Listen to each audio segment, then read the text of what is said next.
نحمده ونصلي ونسلم على رسوله الكريم اما بعد فاعوذ باللہ السمیع العلیم من الشیطان الرجیم۔ بھائی نے قصر کے حوالے سے پوچھا ہے کہ بھائی قصر نماز اگر کوئی بندہ شہر سے باہر جاتا ہے تو کتنے دن تک پڑھی جا سکتی ہے؟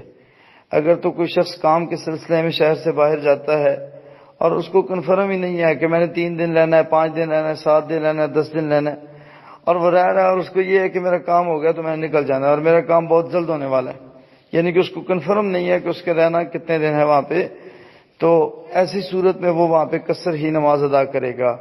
بعض بھائی بڑے منطقی ہوتے ہیں، وہ کہتے ہیں کہ جی زندگی میں انسان کو پتہ ہی نہیں کتنی زندگی ہے، میں نے کتنے دن یہاں پہ رہنا ہے، پھر تو اس کا مطلب یہ ہوا کہ میں یہاں پہ بھی قصر کروں گا۔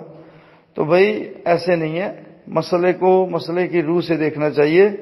تو لہٰذا جب آپ سفر پہ نکلتے ہیں تو آپ کا جو رسد ہے، آپ کا جو سامان ہے، اس سے آپ کو اندازہ ہوتا ہے، آپ کو پتہ ہوتا ہے آپ کتنے دن کے ٹور پہ نکلیں۔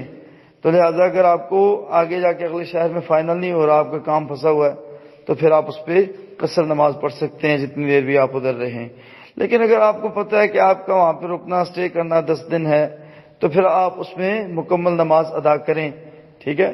چونکہ آپ کو فائنل ہے، آپ کی جو مدت میعاد ہے وہ 3 دن سے زیادہ ہے، تو لہٰذا پھر آپ مکمل نماز کو ادا کریں گے، اسی کو ترجیح دیں گے۔ بارک اللہ۔